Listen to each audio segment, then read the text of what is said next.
And on the dot, we are live. Hello, everybody, and welcome to a second part of Week 2 AEL University Rocket League. I am still formal. Joining me, as always this season, it's Fetch, of course, chilling out up above as we get ready to bring you 3 more matches of this University League. And what's kind of special about this one is we're starting off with the team that we actually saw only 2 days ago with the QUT Whippersnippers taking on RMIT Red. Yeah, we're really excited about this team, apparently. We're just so grateful to have them. Yeah, this is always kind of the way. You end up doubling up on teams. We just happen to be doing it sort of back-to-back. But it's interesting. We get to see their growth. Get to see what else they can bring to the field.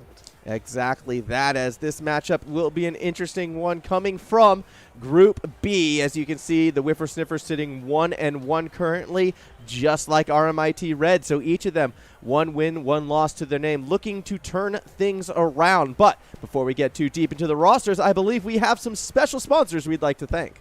We have some very, very special sponsors. The first one is, of course, our monitor partner, AOC, the best viewing experience. AOC are a great monitor company. I don't know, I always get caught up in the terminology, but yeah, they are so great. Make sure to get to have a look at their range and collection. They've been one of the best companies to buy your gaming monitors from for over 50 years. Again, if you've been to any of our live events, or if you get a chance, once they sort of start opening up again, you'll see just how good these displays are. Everyone always sort of seems to think that our games just run smoother because we've got some secret technology, and we kind of do. It's AOC. They're absolutely great, amazing, and brilliant. If you get to watch all of the AEL University action on an AOC monitor, you'll know exactly what I mean.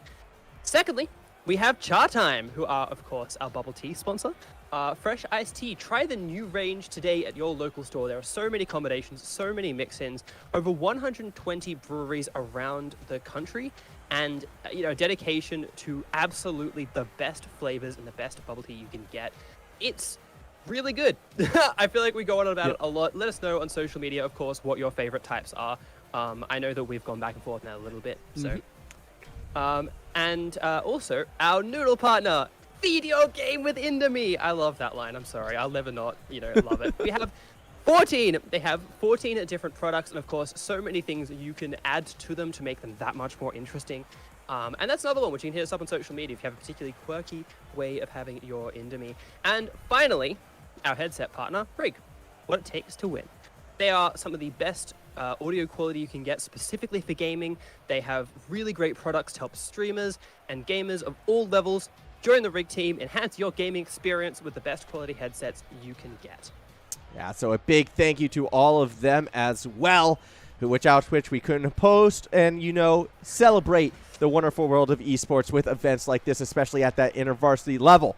As we get ready to dive a bit deeper into these teams quickly, we'll go through those lineups on the Whippersnippers. You've got Drunk Confucius as the captain, Luminous Lamps 367, as well as Fuzzy Quills, who was the only player who we actually got to see last week, as they had to run 2 subs, and unfortunately they fell short, losing with the 2 subs. Meanwhile, on RMIT Red, you've got Gubbs as the captain, Roderick, as well as Crazy Muffin will be supporting them. 2 rosters with 3 starters about to go at it, Fetch. And I'm going to be a little brutally honest. Usually I make predictions based on the known and not the unknown. But in this situation, I'm leaning more towards RMIT Red because, well, Whippersnippers, from what we saw, was a team that looked a little bit disorganized and not quite ready to play.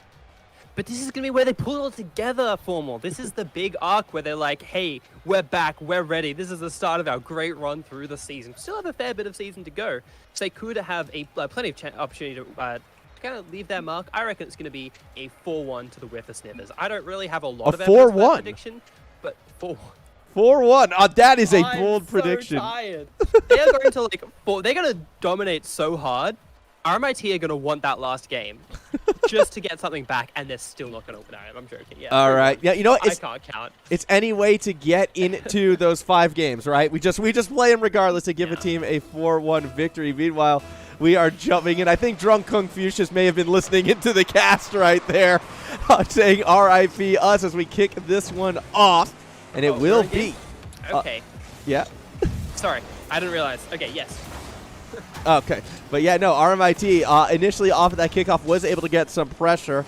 Here's the thing, though, and here's what might work against the RMIT side, since we're going to be having a little fun with this one. And you're one of the few people I can bounce these NFL memes off of you. What are the Atlanta Falcons known for? Throws? Not throws. Yeah. You know what I meant by that, right? I know exactly yeah. what you mean by that. Like throws, like the yeah. Oh yeah, those kinds of throws, right?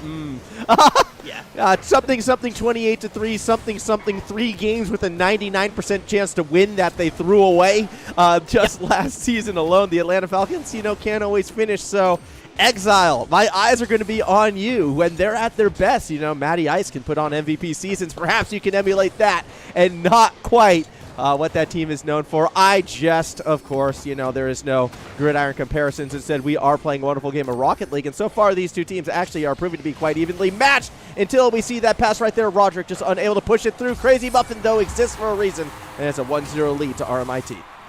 I can't believe you just justified someone's existence as they're going to score this one goal. That is why they exist. That is their purpose in life. But it's true, yeah, Crazy Muffin just holding that right position to sort of flick the ball in. I've been having all sorts of audio problems, but they're fixed now, so I'm really happy. I'm able to contribute more now. Fantastic.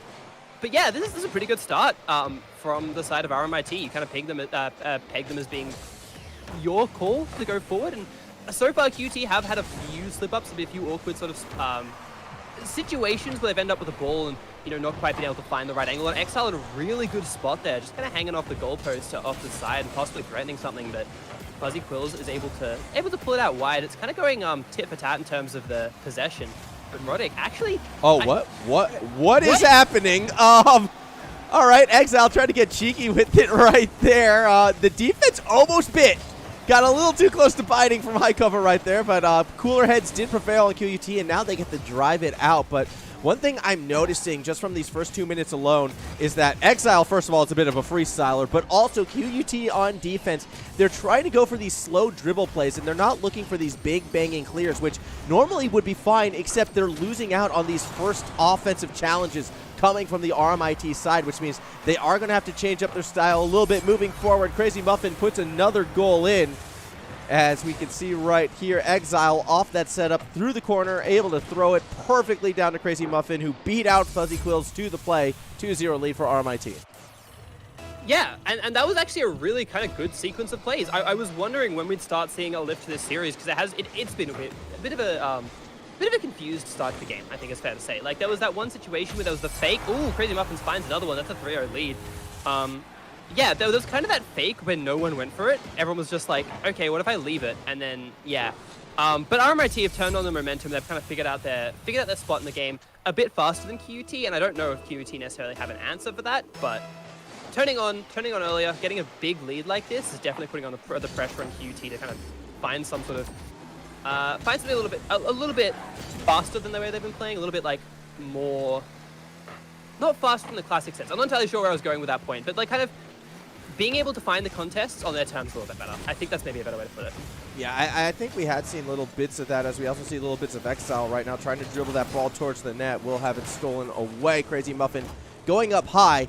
Should be worth noted that every single goal so far has been scored by Crazy Muffin right now, despite typically playing the third man on this team. It has required all three members typically to actually break this QUT defense, and that was something that they were strong of when we saw them play just the other day. The issue was they were never able to get a consistent attack going, and unfortunately, so far in game number 1, those same woes do seem to be plaguing them. Yeah, that's exactly it. And that was actually a really nice little save out there by Drunk Confucius, who's been decent on the play, but just needs to get a little bit more height and a little bit more contest. But yeah, you're exactly right, I think, with that point. And I mean, you know, it sort of, maybe that's something they can work on a little bit as the series goes on, but I'm not 100% sure about it. Like, RMIT just looks so comfortable in the series so far. Yeah, that has been the case. Unfortunately, for QUT, though, when your opponents are comfortable, they score a lot of points, and that's going to be the 4th goal of the game for RMIT. Exile just attacking at that right moment. Luminous Lamp trying to get behind it, unquite able to do so. 4-0 lead right now in favor of RMIT, and as the game continues, there is something that I do feel I need to address on the QUT side, as I'm going to bring this player up. Drunk Confucius Watermelon Grog. What? Watermelon Grog. The car that they're driving. Oh, okay. Also, I realized just at that kickoff, because I have real bad eyesight, Exile gets another one. There we are. See? Now Exile's almost equalized in terms of goals. Not for the game score, but in terms of, like, who scored the most. I have terrible eyesight, and it took me a while to realize that there was an actual Atlanta Falcons car. I was so confused as to where you pulled that reference from. I was like, oh, I was so out of it, but I get it now. I get both of it. Your reference, okay, this makes sense. We're on the same page. Now we're there. Now we're. Yeah, you have to remember. Usually, sometimes I just like to talk Rocket League fashion because I still absolutely love the aesthetics of this game. More backboard pressure being put on right now, but yeah, the watermelon grog is not something I ever thought I'd be seeing right now, especially in a competitive environment. So in that regards, Drunken Confucius is trying their best. A second hat trick for RMIT, now a 6-0 lead. It doesn't help when the player might have, drunk in their name and then grog with the connotations that it has. I can see how that could get a little bit confusing, but yes. A little bit, yeah. I was like, this is like their, yeah. I was actually going to say, there was a player who had something weird about their car, but I've lost it now. But we should actually, let's actually talk about the game. That was a big attempt there from Luminous Lamp. I liked the pressure they started putting on there, but it sort of feels like when they made that attack, there wasn't a follow-up, and it's just going to be bounced out to the side.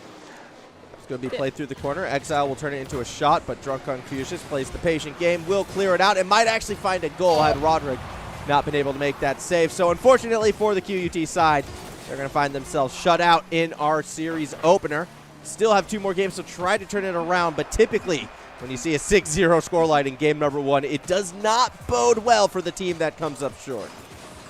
It's true. I mean, sometimes you get these, you kind of slap yourself between games and be like, hey, we can do this. We can, at least contest them. Because I've definitely seen games which have gone horrendously one-sided. A lot of these are my ranked games. But I've seen games go horrendously one-sided and immediately be turned around and things like that in the next game. So that's, that's always a possibility with Rocket League because it's so much about, how you start off, how you build your, how you build momentum into the game. And I know people hate the phrase momentum, but it is a thing. It is something which we can actually not measure, I guess, but we can actually talk about. You can actually see in games if you watch enough of them. So if QT find a better start to this game, let's say, and kind of put themselves in a better spot, start thinking about what they're struggling with, I actually do think they can at least make a bit of an impact on this game, but I do think my 4-1 prediction is probably unlikely, which is a surprise to probably everyone listening. Yeah, that's a shocker right there. However, for the most part, RMIT should be feeling very good after that first game. 14 shots. Actually, sorry, no, it was 16 shots on target compared to the 1 from QUT. And, well, what happens when you're, down and it's time to battle? You bust out the battle bus, apparently, as Drunk Confucius has aimed to do. We'll be curious to see how this one plays out. It's good to see QUT having some fun with the situation right now, despite the odds being stacked against them. Crazy Muffin will be leading that charge through the corner. I mean, it's every little thing, right? Even though they've already given up 1 goal in the first 20 seconds. Yeah, that's it. I think the defenders jumped a little too early on that one and struggled to kind of find the hide after that because they didn't have enough boost or anything. But yeah, it really just is the RMIT. They're kind of running the offense at the moment. I mean, they're running the game in general, but yeah, I don't know what else to say about that one. It was just there was enough players there in the defensive line, but they didn't quite know what they were doing. They kind of looked a bit dizzy in the game, and I think it's just sort of the same things we've been talking about realistically. There's a demo as well. That I don't know if that was necessary from RMIT, but they think it is. Lamp actually almost contested that. I will push back on people who think demoing is bad manners or not an integral part of the game. I think demoing should be encouraged at all levels, and I stand by that. It's a game mechanic for a reason. You should be encouraged to use it, just like you encourage the use of the backboard for passes back to Exile to make it a 2-0 lead. RMIT, again, putting on a similar performance that we saw in Game 1. Yeah, absolutely. And you're right. I was being kind of tongue-in-cheek with that one, but yeah, that is a part of the game, and there are so many big moments we see of tiny little knocks based off really clever positioning and things. Exile is just playing with the ball, trying to keep it up high, trying to play keepings off realistically at this point. Gets a demo as well, but doesn't quite manage to pull too much more off it. The ball is going to be dropped relatively close to the goal, and that was almost a huge play, but doesn't quite come through. And wow, is that okay? I thought that was I thought not only was it the battle bus, but I thought it was the battle bus with a fuzzy tail thing, the foxtails. But no, that's not quite that strong. I mean, everything about the battle bus though is still something that I think is aesthetically displeasing. I don't know. I'm not a fan of it. The tail would not improve things either, but Roderick is still going to be able to find a goal, making it 3-0 right now. RMIT just putting on point after point after point. Yeah, an unfortunate touch from Luminous Lamp. Tried to flick it backwards with a bicycle kick, but ended up just kind of bouncing in front of the defender. And it's tricky positioning like that. I mean, RMIT have been picking up on it like absolute Volt. Volt just sounds really mean. I meant like they're very good at taking their opportunities. You know what I'm saying? They're very good at seeing something and then just swooping down and taking it whenever there is a slight mistake from QT, which is part of what I'm thinking is going to make this quite a hard series for them to sort of come back into. Put back on the defense layer, and a couple of players trying to contest the midfield. The battle bus is too strong as it managed to win that contest off the Luminous Lamp. Almost. Almost indeed, as we do moving along. As we see more pressure being generated by the RMIT side. Luminous Lamp will find that clear across mid-pitch. Tries to follow it up, but Roderick's already in position. Caught out by Fuzzy Quills, who tried to get something for QUT, but can only do so much. Drunk Confucius. I feel like we might be coming a little harsh on Drunk Confucius because they have made some pretty great saves, but between the battle bus, I don't even think that is the most egregious offense right now for me with this player. It has been the fact that they have been playing dedicated goalkeep, and that is something I've rallied against in the past as we watch Roderick put in yet another goal. Yeah, absolutely. I mean, it's sort of a staple of lower elo play, and I can say that because I'm an expert on lower elo play, haha. But you do have to put offensive pressure on. If you have a player all the way back, it limits so much how you can control the upper area of the field. And whilst, yes, you're getting scored on, so you do think, well, let's just keep tightening our defense. But if you're not putting offensive pressure on, it means that your opponents get to invest more into their offense, into like their own attack, which actually kind of plays to your detriment in the, on the defensive sense. So I'm inclined to agree with you about that, but you're right. There has been, Drunk Confusion has done a few good things and has even made one or two decent midfield touches as well. But yeah, playing such a reserve, such a passive, such a like kind of far back style is probably hurting the team a little bit. I hate that car. I can't help it. Just the way how the boost just like clips through the back door, how it like is smaller than what a bus should be. It's like just a block, like a building block. I don't know. I don't even mind Fortnite. Like, this isn't a dig at Fortnite either. I think Fortnite's a fine game, to truth be told, but I just do not like that car. Either way, a minute 30 to go, still in this game. Luminous Lamp going to clear it across midfield. Perhaps we see something for QUT right here. However, they don't keep the pressure on as Crazy Muffin is allowed to slow play it right over to Roderick and across the middle of the field. Yeah, it's a bit of an opportunity almost being made there. Still 1 minute 20 seconds. I mean, at least QT are feeling a bit more. They're feeling a bit more like capable of pushing the ball forward. They're feeling a bit more confident in this game. Fuzzy might have a bit of a clearance out here, but again, the defensive rotation's back from RMIT. It's just a little bit too sharp for them. Takes that contest actually, yeah, I thought there might be something in that, but just kind of holding off, just trying to apply that pressure. Here we go. There is, oh my god, you're right. The battle bus looks so bad. It's so unelegant, right? Like, look at the difference between Exile in this like Octane. Even when getting bumped and thrown around by teammates and enemies alike, it has a sense of flow to it. It has its aerial feng shui, whereas there's nothing for the battle bus. It's just an out-of-control projectile. Yeah, it kind of is. Oh no, like they've even managed to make the DeLorean looks like, I don't know the DeLorean is sleek, but it doesn't look like it belongs in the air, right? Yeah. But it still works. They've designed it well. They've done well at that. But like, and to be fair, I think the Merc is like, it doesn't look as sleek, but at least it's got some like value to it. It's like, hey, it's kind of funny and not too bad. But like, it's so bad. I like it's up there with the what's it? The stupid ball whose name is slipping me right now. Buggy. I was gonna say that. I think at least the Buggy's a meme.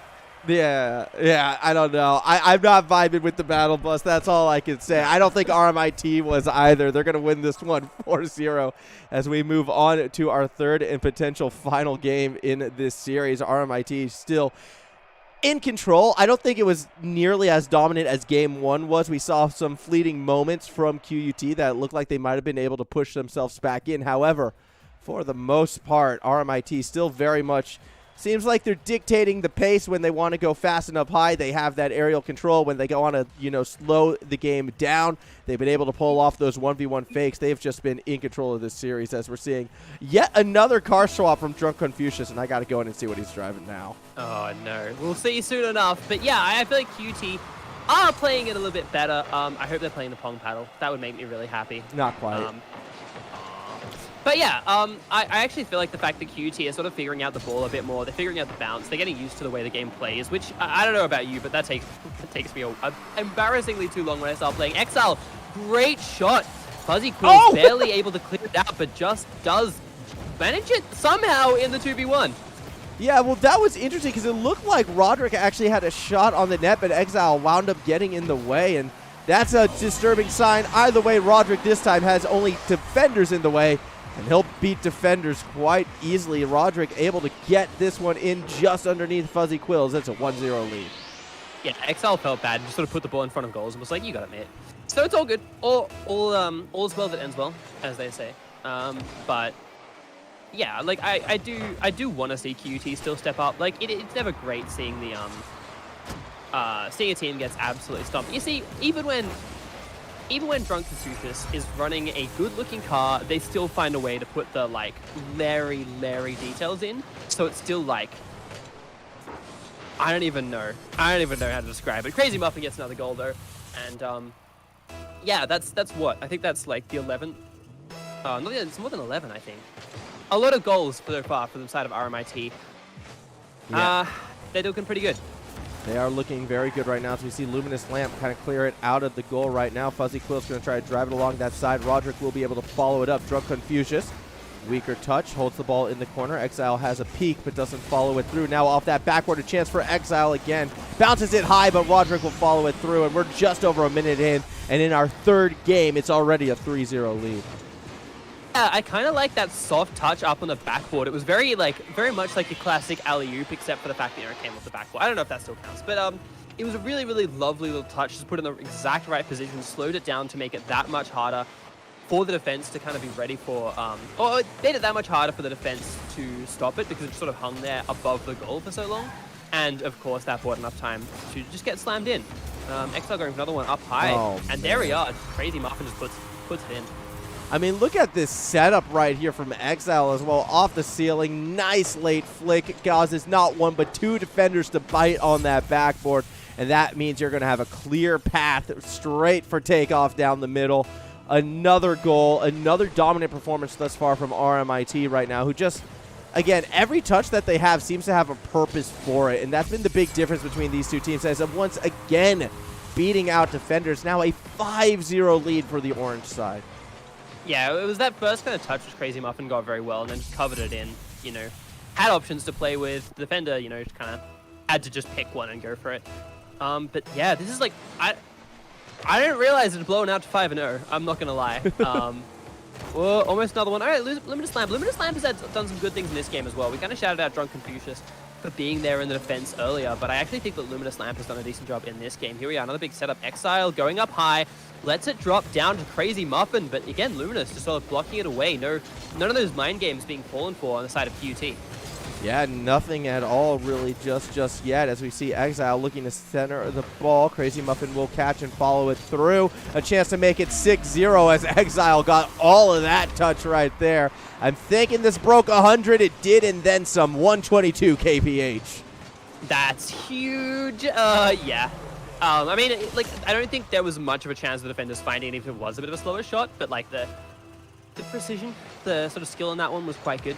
Crazy Muffin gonna look for another one off the kickoff as well. Didn't have anyone set it up. They didn't want to quite cheat forward that hard. Okay, well, those nice donuts, Fuzzy. I don't know if they quite knew where to go. I don't know if they were looking at going out wide. They wanted to go back to the fence. And to be fair, when you're getting like so many shots slammed on you, like RMIT are doing, it can be kind of awkward. Luminous Lamp though has a very nice setup. Don't think there's anyone in the midfield for them to catch it. Very nice control here being shown, but not quite going to find the net.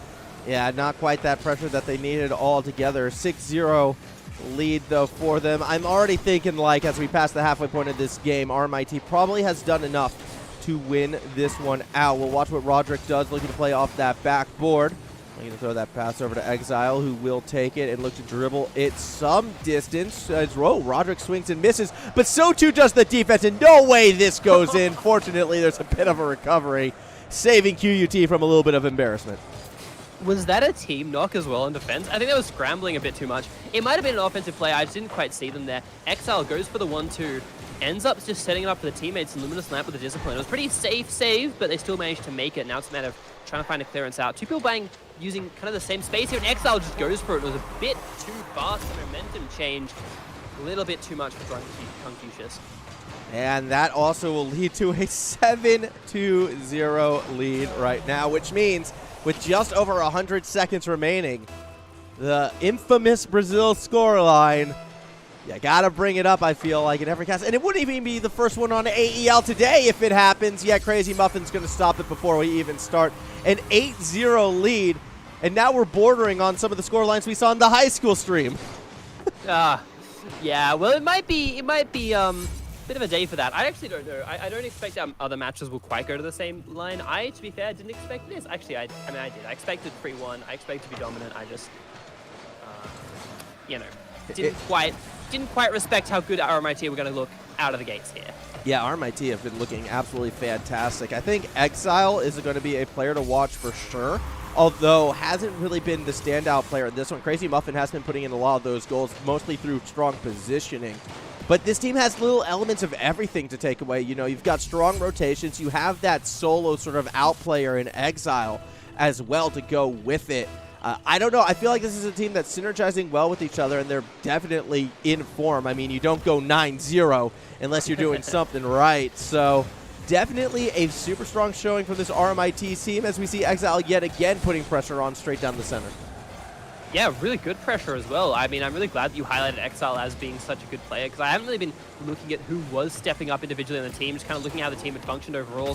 Bops in, Crazy Muffin just hits the header. Pretty fancily. I think that's their 5th goal of this game, actually, for Crazy Muffin as we watch this one again. 6 already this game. Jeez, Crazy Muffin. Just a goal scorer extraordinaire. And again, it's usually from that third man position with Exile being set up, followed by Roderick, and then Crazy Muffin has just been getting these open nets. And to be fair, we've seen enough open net misses in this league. Fuzzy Quill, a chance for QUT, and it's shut down by Exile. The huge mechanics from Exile. No, yeah, that was a pretty that was a good attempt. I like the fact that they are still looking for those, though. That's a big thing. I mean, Luminous Lamp has the opportunity possibly to drop it down to Drunk Confucius, who doesn't quite read how the ball is going to bounce, so he's going to drop that one. Exile, back with the ball, going to go high, naturally. Going to try to was that was the reset, right? That was the reset. I want to watch this again. Lovely. It wasn't just a reset. It was a reset right over the top of Luminous Lamp. Couldn't do anything to stop that. Oh, cheeky little goal. I know it's 11-0. I know it doesn't mean anything, but Exile's going to be happy they got that one on stream. Oh, yeah, absolutely. They get a clip of a moment. I was actually thinking it might be interesting just to look at, like, the Exile cam for some of these plays, like, to be able to quick fire jump it over, but I don't have the mechanics to do that and cast at the same time, so. Oh, Roderick with a nice little butt. I don't know what to call it. A little butt flick into the goal. Kind of parried like the entire way. To be honest. It was cute. Yeah, but just like, but it was very neat. It wasn't okay. I'm not. I feel like because we just jumped from a huge mechanical play, the fact that I'm just saying it looked cute was like probably not the best thing to give it on. But it was like, I don't know. I love those little, like, I love the way the cars look in Rocket League. Like when you get those spins, you're talking about how elegant and sleek it looks, and it does. And I wasn't trying to praise like the mechanical prowess of that play. It's just, it looks very good. I have stood by, and I stand by this. I want to see in more freestyle comps, like, players take, you know, the rhythmic gymnastics approach to it, where, like, you know, they get the costume to go with their style of freestyle and all of that. Like, just go all in with that sort of approach, and I reckon that would be great. Yes, there was another goal scored. When you score 13, look, they're not as impressive unless you do something like Exile did before, right? Flip, reset, or don't bother scoring at this stage. That's what I say. RMIT, they've already got the win as that timer hits 0. They're going to look to try and get one more. Won't be able to find it. Dominant fashion for the orange side. They take this one out and move to 2-1 on the season. Yeah, and they do a pretty about as dominantly as you can. You know, I think there were like 20 goals in those 2 games. Over that, those 3 games, I should say. That's huge. That 26 shots to 1. Oh, jeez. Ooh. 26 shots, of which 5 were saved. Yeah. Okay, the math's a bit weird on that one, but yeah. Well, Oh well, that's the nature of Rocket League, though. It blows out, it blows out. So we'll have another series, though, I'm sure, very soon. Oh, absolutely. We have more series right around the corner because just next up, we've got ourselves another QUT team. Oh, boy, howdy. If that one got you excited, another one's right around the corner. But looking at the lineup, I do have a bit more faith in the Rusketeers. However, they're going to be taking on an old favorite of AEL. It's the UNSW Maccas run up next. It's going to be a lot of fun, so we ask you to stay with us. Will be a short break, but when we return, our second series of the night.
righty, welcome back, everybody. It's time for our second match of the evening. As you can see on the screen right beside me over there, it is going to be the QUT Rusketeers taking on UNSW's Maccas run.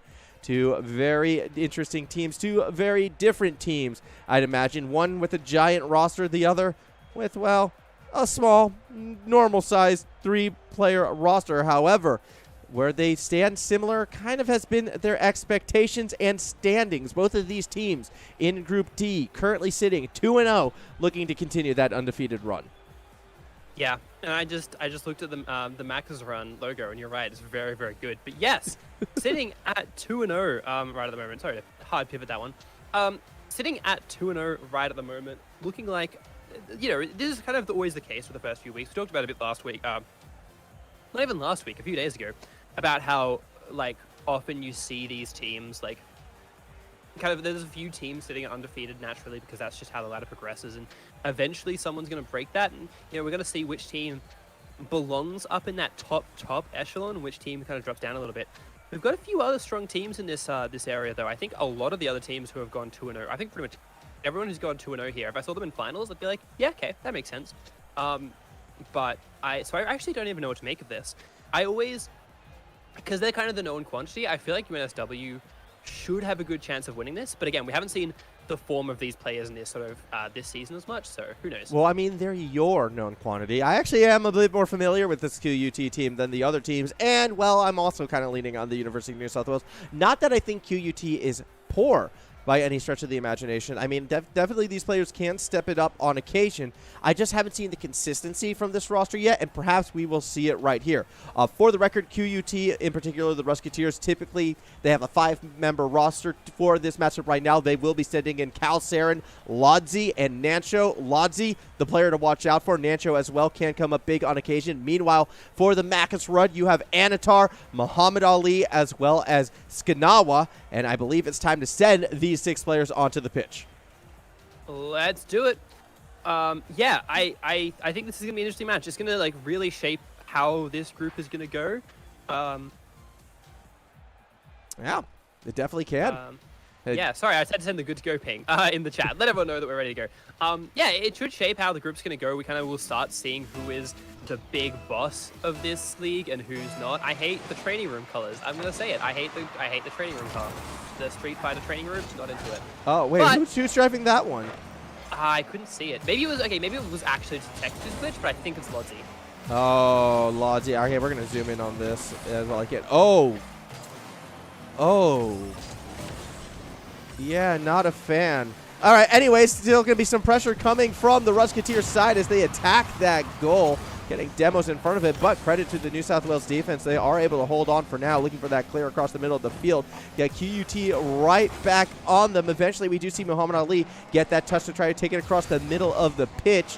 Follow-up, though, was more play towards the corner, and it did look like QUT initially found that gap. Now they're going to have to try to find it again. This time they throw it right to Anatar, who's going to try to play center. Muhammad Ali right behind. So Calsaren keeps it high. Yeah, I think Snow did a really good job of trying to run those 50s and keep the pressure on, but QT did an equally good job of being able to make those rotates back. It feels like they're exactly in the right part of the field whenever a play is happening. They're managing to use their pressure really, really well. Lodzi puts the ball up high. It's not in the best spot for the defense, but they have managed to slow the attack down at least a little bit, and that's going to, you know, be great for them. Anatar gets it once again, though, and now it's just UNSW on the offense now, and they've sort of found themselves a little bit more in this game, and I'm liking what they're doing. You know what?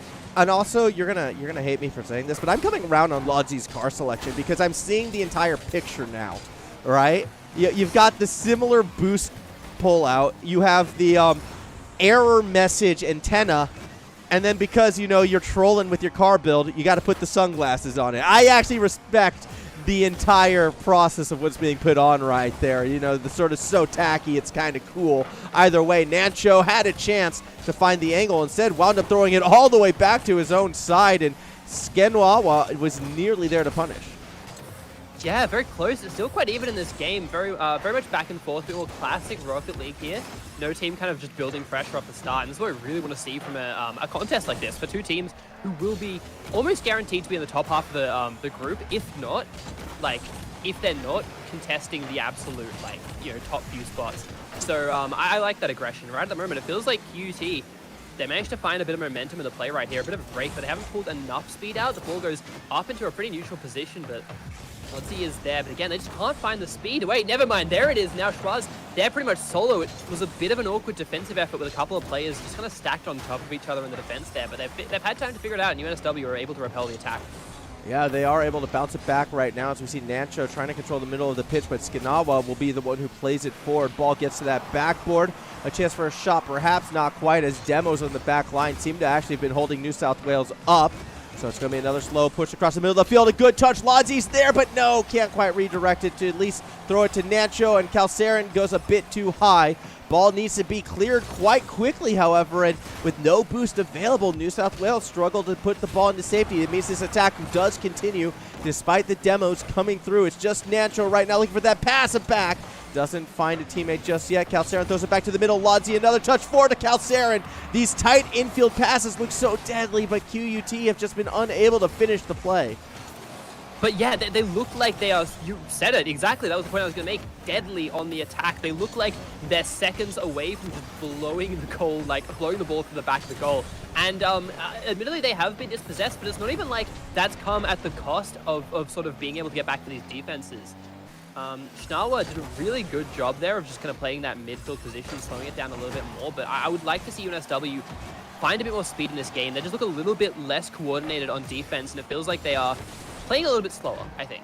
Yeah, they are playing a bit slower, and I mean, credit to QUT for, I think, establishing that attack, but the problem I could potentially see with QUT is that they play so far forward and so aggressively. I do feel like if New South Wales is able to find a good opening with boosts available, which is hard considering how boost-starved they have been, the opening for the counterattack has been there. They just haven't been able to capitalize on it because of the boost starving, and that's another, positive aspect to the QUT attack, but there it goes through. And it only takes one moment for New South Wales to take the lead. And it was in the last 40 seconds as well. Very little time to make that counterattack. Schnawa did a really good job of kind of bullying that player off to the right-hand side, which kind of changed the shape of the defense for QUT very, very quickly, and they weren't quite able to react to that. Really good coordinated play. 38 seconds, if they can just hold a good offensive position here, they actually could take this first game. And that's big in terms of how the rest of the series gets established. Yeah, absolutely. I mean, considering the way how these two teams have played, you would think QUT would be winning this one outright, and they still have a chance. 22 seconds to go, but they are back on their own half of the pitch right now, and with cheeky little touches like that out of Muhammad Ali, it's not really too many openings for them, although a swing and a miss could open the door. The Rusketeers have one last chance to put it in. Nacho gets it to the backboard, and Calcerin's in the position. That's going to be a tie ball game with 8 seconds to go. Yeah, really, really good stuff. I don't know exactly, kind of what went wrong on the defensive line. There was a couple of players getting back. QUT just managed to keep such good control there. But at the end of the day, it is equalized. We might have an overtime. 8 seconds is technically enough for a goal, but it's not a lot of spare room to move. It's kind of going to be QUT getting a goal or nothing. You got to think Anatar was put an end to that, and I think we're going to be seeing our first overtime in a while. Yeah. In a fair while. So I'm very excited about this. This is going to be a good series. I feel it. It has been a hot minute since we've seen one of these overtimes, and Anatar missing the ball again was the player who went up high and could not come down with it, which kind of put us in this overtime situation. However, Muhammad Ali still is going to be creating that attacking pressure. Anatar, though, is going to need to make a read right here. Gets it past one, gets it past the second. No, not quite. Lodzi actually recovers that awkward bounce still. Nancho able to follow it through. Now, off of that backboard, looking for Calcerin, who puts the shot on the backboard. Lodzi not liking their challenges just yet. Another setup. This time it will fall in front of the net, and Lodzi continues to play that patient game. Now commits. Does get a 50 to go their way. Meatball across the middle, and Anatar doesn't miss this one. Nacho, though, does have the save. Yeah, I like the fact that QUT, they're not giving themselves a lot of room for error, but they are executing so flawlessly and so cleanly. They're giving themselves plenty of room for to find openings, I should say. Looked a little bit messy trying to clear that one out, but Muhammad Ali isn't able to get a great touch on it either. Calcerin had a bit of a break, but Schwana getting up aggressive and trying to get that attack is definitely something I like seeing from the side of UNSW, but this QUT attack, they might have found it. Oh, that was so good from Muhammad Ali, just being in the perfect position. I thought that 1-2 punch might have had it. Lodzi doesn't get a connection there, and this might be it. This might be the final mistake, but it just goes wide. Oh my goodness. I mean, that counterattack led off of Muhammad Ali's touch was something incredible, and that's got to be the save of the season thus far. Another shot on target, once again saved by Nacho. Now Anatar couldn't quite make that side read. Muhammad Ali gets challenged as well. Calcerin has a chance to put that to the backboard. Scanwa keeps it held up high. Nacho from underneath is going to take the shot. Scanwa tries to go down low, but Anatar's already there. Deep clear, but not a lot of time for our orange side to capitalize. New South Wales again going to try to set something up. Ball off that backward shot from Scanwell. Off the backboard again. Here goes Muhammad Ali. Top left bin. And the University of New South Wales take game number 1. That was such a good overtime. I love that. The fact that there was like one tiny positional mistake in the midfield from the side of QT. It was the smallest little thing where they didn't quite find the touch. And it led into such a high momentum counterattack from UNSW, but it could have gone either way up until almost the very final second. UNSW's defense, though, the whole team played so well. Everyone had their highlights, but that one Muhammad Ali save, oh my God. I mean, you got like that amazing save, both the goals as well from Muhammad Ali as well in that game. And I mean, it was just a good game all around for Muhammad Ali. I feel like in our opener for sure, you know, a quick, like, what? I don't know any Muhammad Ali's catchphrases. I'm the greatest. Well, I know that. Okay, fair. That's what I was going to go with. That's all I think it's all you need with Muhammad. Like, true. I mean, well, he is the greatest. He is the greatest.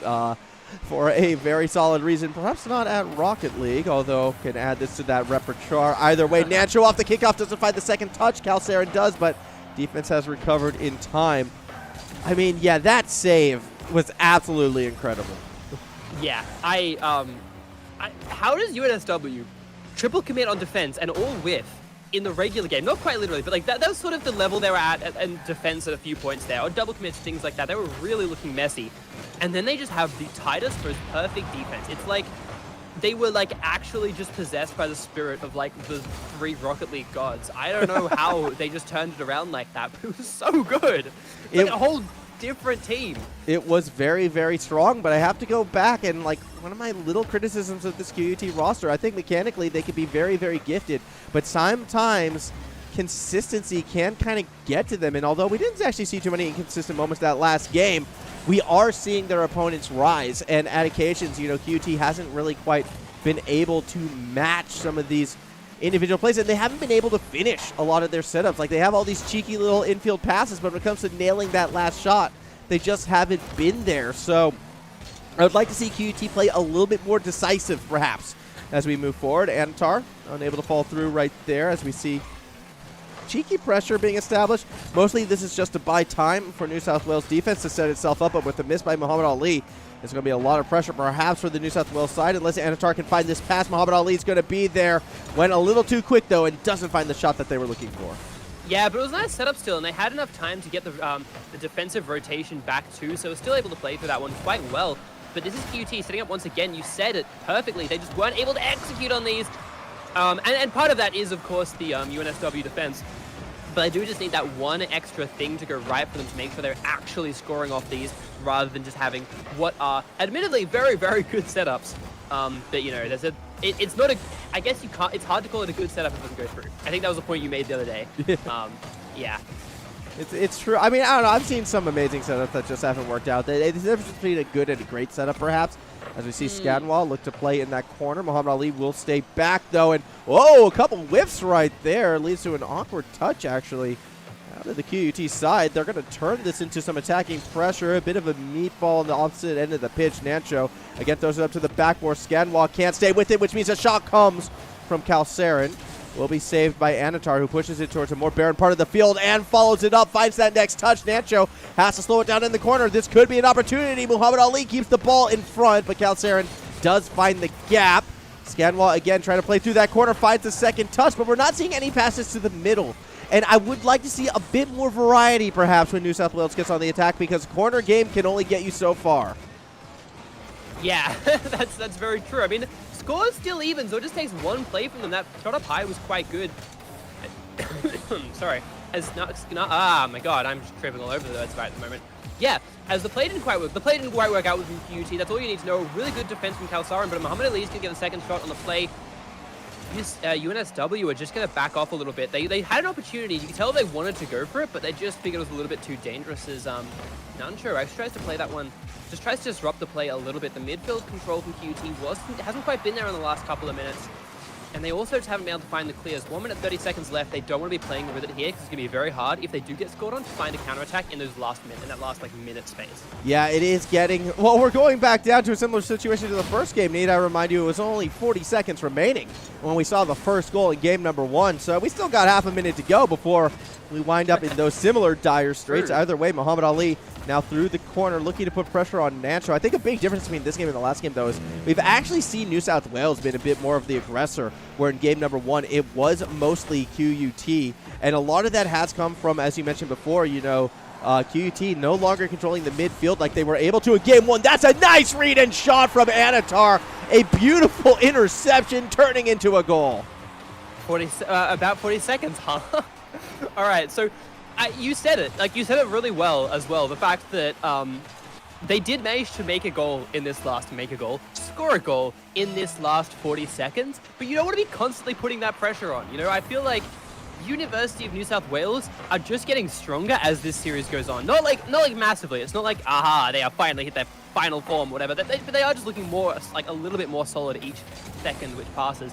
And I don't know if they're going to give that same opportunity they created before. However, balls in the midfield, the 50, won by Snawa. And yeah, I don't know. It's in a very awkward spot to try and clear out and try and create a goal, especially with all the players stacked in one part of the field like that. Yeah, that did lead to an awkward position, and it's one that you can see New South Wales is going to capitalize on.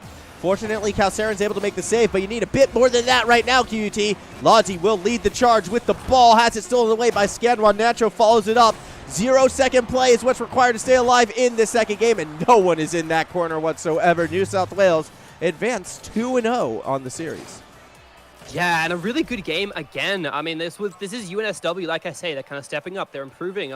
You know, but QUT, they're still they're kind of letting a bit of pressure go on them. They're not like, it's not like in some of the other series we've seen this year, where one team just my plate's already up. Where one team is just so like dominant, outclassed that it's very unlikely that they're going to kind of be able to pull back into it. It does feel like QUT have, like, they're so close, you know? They've literally lost by 1 goal in both of these 2 games, but with the way UNSW is pulling away from them, I think it's unlikely that they'll be able to make it unless they really, you know, put the focus in. They get a good pep talk from the captain, you know, all of that. I think all of those things kind of have to come together, but it's a shame because they have done some really good things.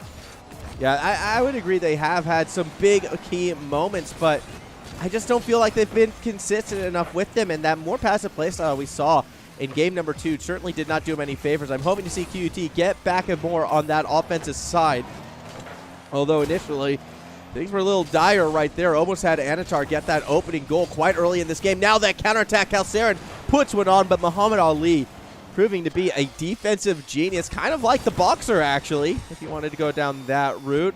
He was known for, well, actually, he was more known for his speed and finesse, I suppose. But I kind of equate that to defense when it comes to boxing. Either way, I don't know a thing about boxing. I know Rocket League.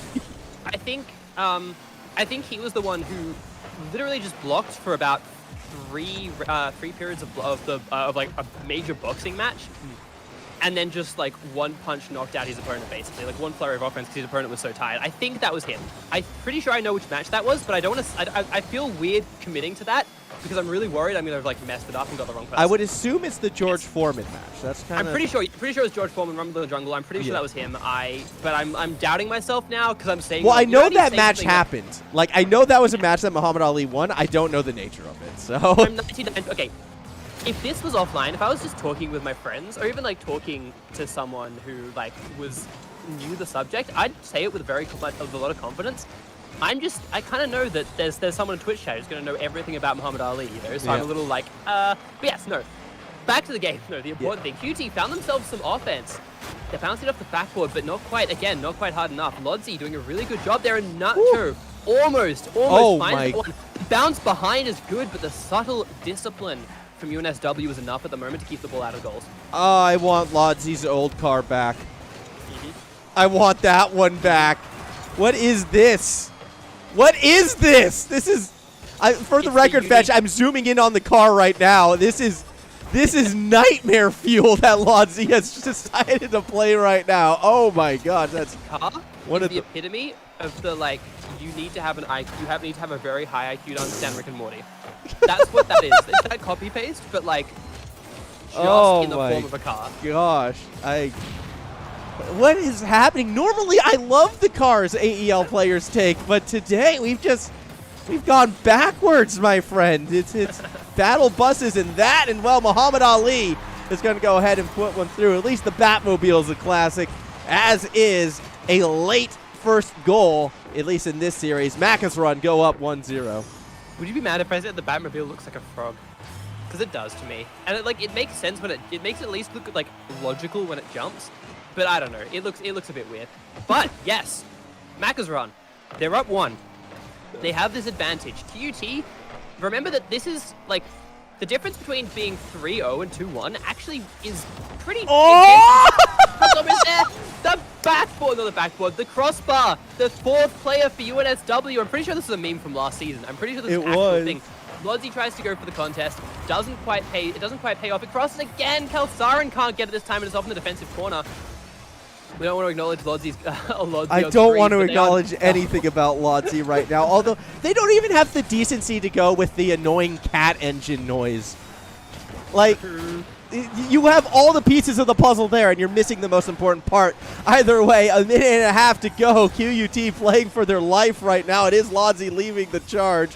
Eventually, we'll find Kalsarin, but again, this defense just keeping QUT out. And you need to remember, we are nearly finished with this series, and QUT has only scored 1 goal. Yeah. Yeah, that's actually very true. I hadn't even sort of thought of it in those terms. I mean, and that was in an overtime, right? That was not even like, well, that wasn't the overtime. So it was before the overtime. You know what I mean? They took it to an overtime, and they didn't actually manage to get anything off it. But I mean, they need to find some sort of movement out.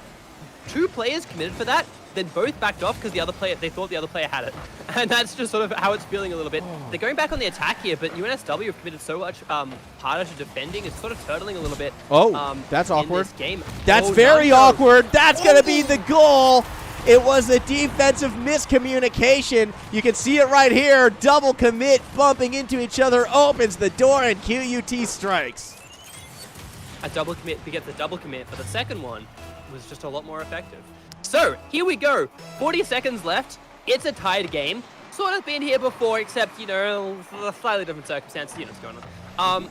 I am excited here. 30 seconds still to score. UNSW have been playing on the defense, and this is why I don't like it when teams tunnel. They've got so many players in the defense, they end up tripping over each other. But QT, they've found some momentum. They've found an ability to open up in the game. Almost takes out Muhammad Ali there. That bump could have been massive. Yeah, but actually it was a huge commitment. The defenders just aren't there, but it doesn't matter because it hits the side bar. It changed teams, Formal. The crossbar's gone turncoat right now, and that's not what New South Wales wants. It's a weaker touch by Skanawa, and it will be capitalized on by Lodzi. Off the backboard we go. Ball does hit the ground, and for the second time this series, we go to a 1-1 overtime. Yep. This is very exciting. Anatar going to let that one go backwards to get to regain control of it. No one contesting there. Does manage to pull off one of the attackers as well and still has some control of it. Goes for the demo but kind of whiffs. As I think that Lodzi jumps over it. I think that they were just blinded by Lodzi's car. Yeah. Didn't quite see it. Well, it's why the double commit before wasn't that egregious of a foul, was because it stopped Lodzi from getting the goal. The little things, right? Muhammad Ali now in that back corner actually gets challenged and loses out to Lodzi and Antar, though. Will be able to clear it wherever they want. Unfortunately, they put it right over to Nancho, and that's a weaker touch by Muhammad Ali. Double commit in the corner. Puts a lot of pressure on Antar, who has to try and play off that backboard. Ball gets by them, but where's the third member? Nancho kind of in no man's land, a little too slow to the ball, puts up a meatball. Lodzi unable to get the height required. Muhammad Ali, though, put it a bit too hard, which means Kalsarin has another opportunity. Ball in the corner again. QUT, a goal here keeps them in the series, but they cannot find that setup that they need.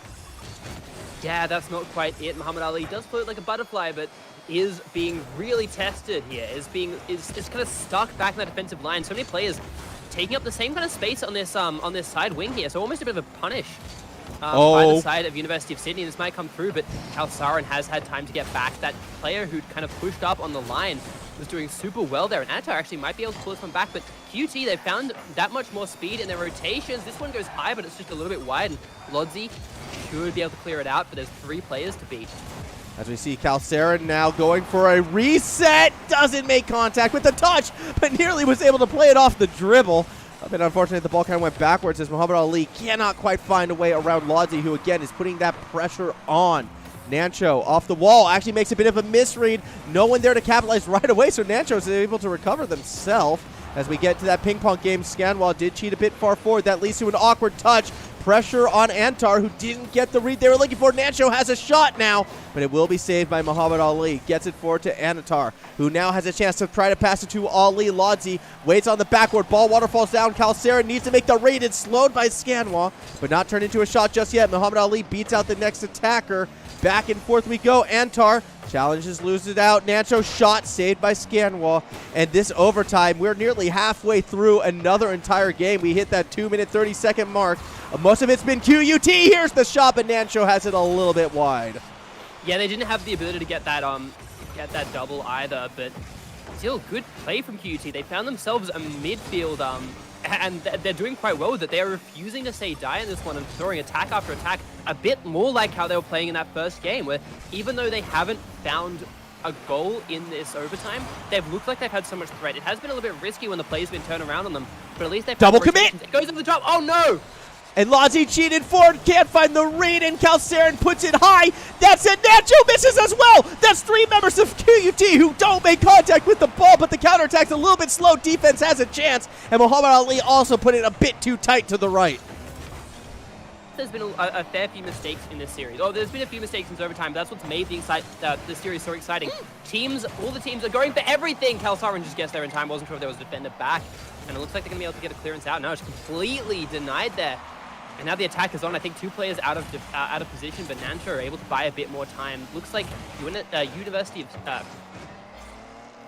UNSW didn't want to overcommit for that. They didn't want to throw themselves too hard up in the offense, and Nancho.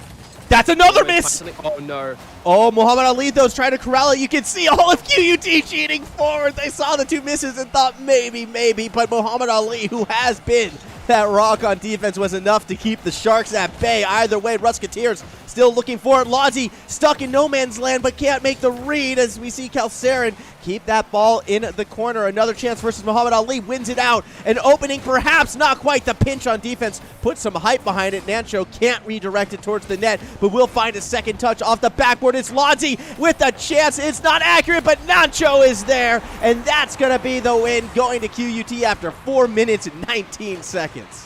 The ball was just in front of the goal for so long that statistically, eventually, QUT had to score it. 4 minutes and 19 seconds. Oh my god. And then you drop the Carab Rave. Yep.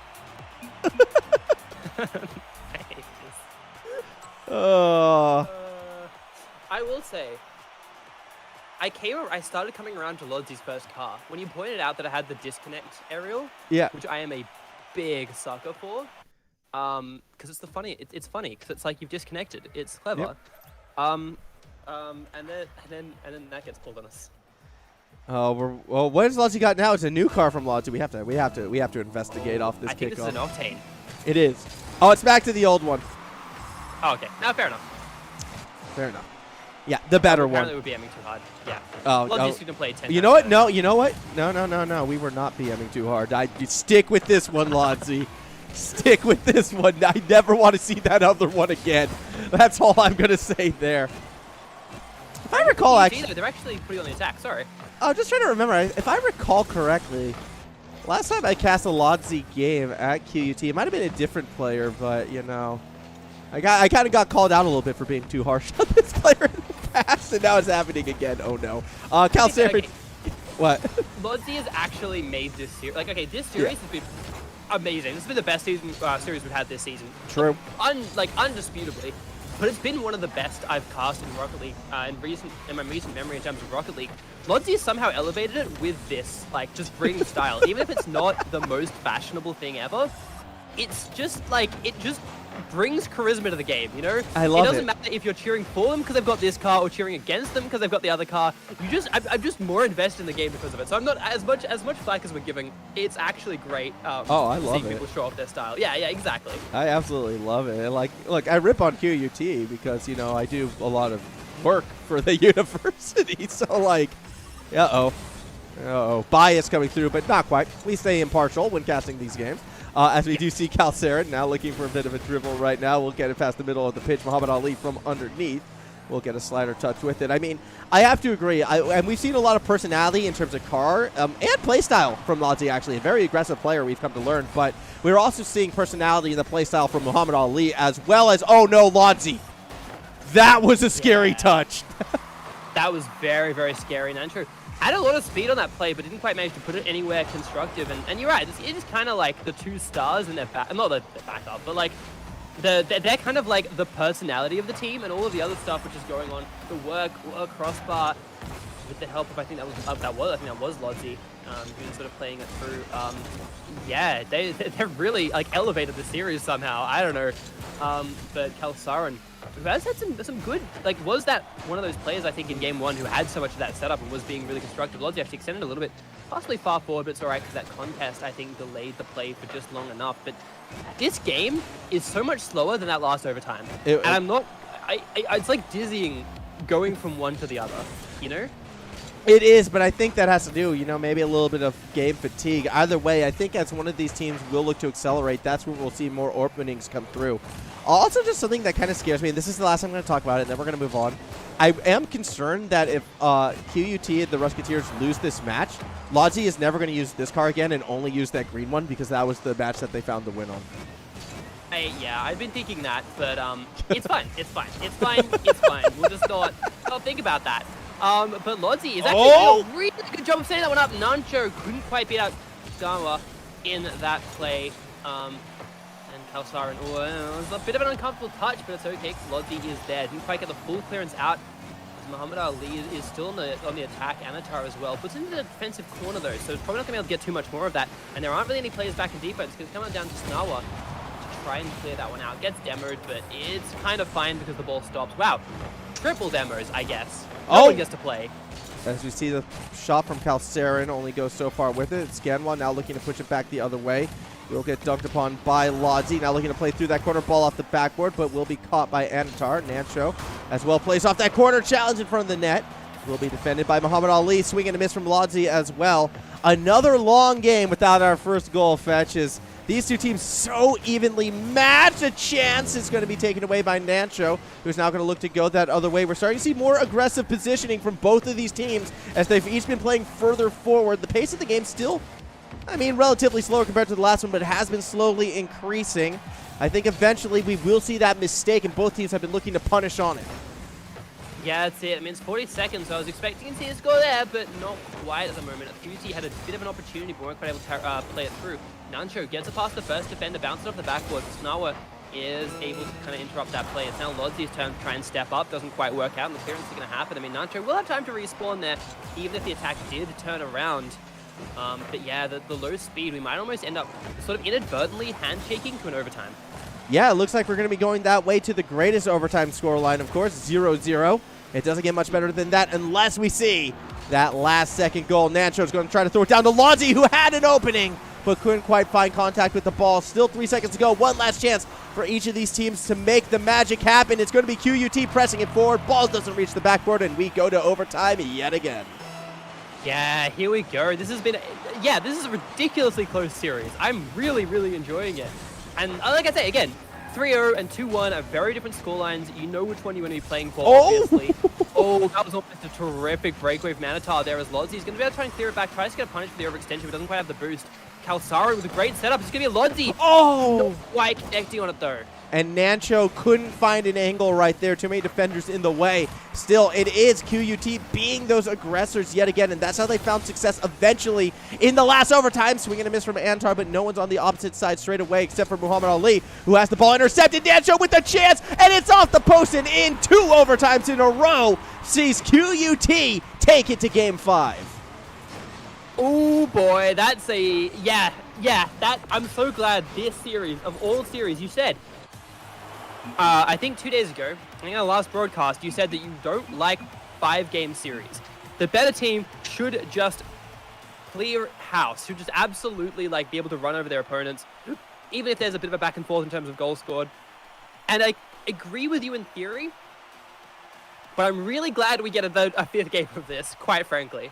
Yeah, but my question has to be, though, who is the better team? That's it, though. Yeah, exactly. Like that's what it comes down to. That the better team should 3-0, right? But we don't know who that is, so I can't be critical of either of these teams not able to 3-0. If you win this game, then I'm allowed to be critical of you. Then you have disappointed me. If you lose this game, then you're still in my good books. So that's the prize, right? That's the prize these two teams are fighting for, is the scorn of Max Fulmer. Exactly. That's what you're playing for right now. And Lodsy, who has already faced a lot of my score, and I don't think he cares if he gets any more, puts another goal in. 1-0 lead for QUT. That was Lodsy saying, absolutely try me, mate. Like, I dare you. Oh, has the pixelated explosion as well? I hadn't seen that. Yeah, okay. I'm actually surprised because UNSW had been shaping up so well on defense early on in the game. Maybe it's a bit of fatigue. Maybe it's the fact that it was just kickoff. They weren't quite ready to kind of set up on that play. But, yeah, it was a bit uncharacteristic for them. I think QT doing so well at applying this pressure. Lodsy getting a little bit dizzy as to where to be on the field right there, but a demo should be able to open up a little bit more pressure. Nancho goes straight over the top of two. Two defenders jump for it, and neither is able to get it. What's crazy to me is in the first 30 seconds of our 5th game, we see the largest goal lead we've seen all series. That being 2 in favor of QUT. It does get me a little bit worried, though, because usually in banger series, Game 5 always turns out to be a stomp. It's happened so many times, and QUT has a chance to get another goal in. Nacho posts it, though, and that could be a dangerous misstep. There's still a lot of time for New South Wales to get back in this. Yeah, that's it. They have a pretty high tempo attack. It goes up, but the ball is going to be blocked down. Lodsy tries to go to set that one up as well, but it's not quite going to happen, actually.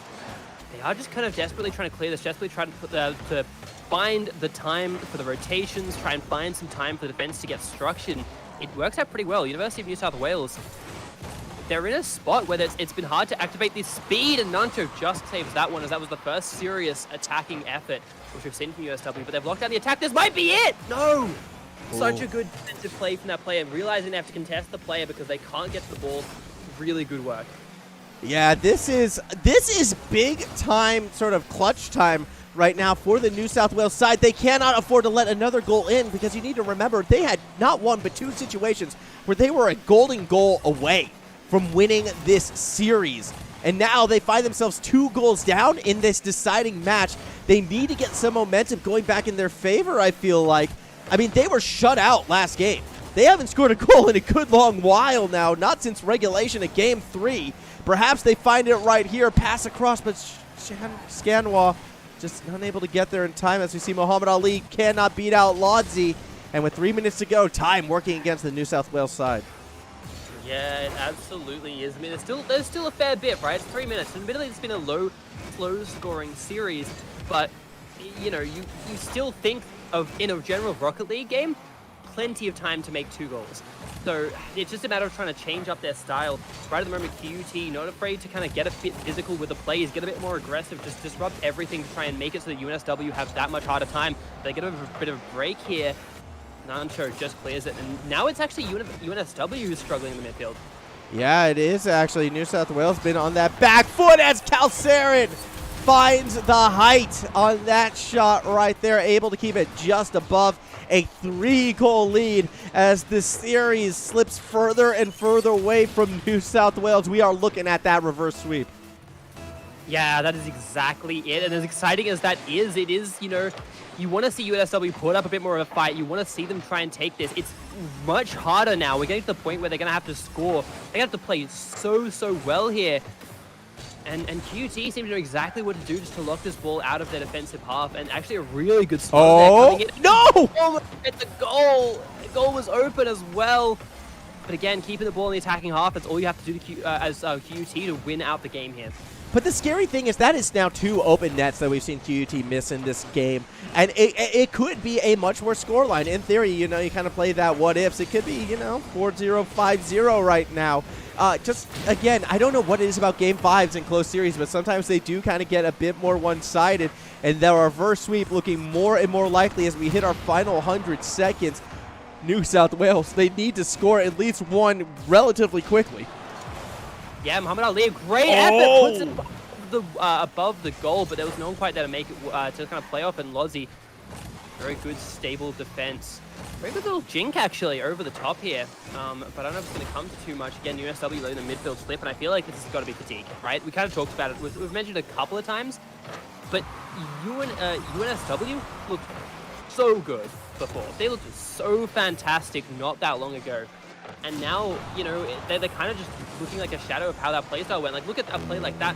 Admittedly, Anatar does come back and save it with 1 minute to go and 3 goals to score just to take it to another overtime. It's looking a bit difficult with how they're playing right now. That it is. Muhammad Ali still putting shots on target, but the defense has been prepared. Lodzi actually has been playing a lot further back. Now is looking to attack. A goal to end it all. Where did Calcirin find that touch? Hold up. Hold up. We need to see this one again, because if I think what happened did... Okay, no, it's just a pancake. All right, I got a little too excited. I thought we saw a reset off of the backboard. Not quite, still a 4-0 lead. Yeah. The angle we got made that look very intense, but it was still exactly what they needed for that. 1 goal every 10 seconds, not going to happen for that side of UNSW, you got to think.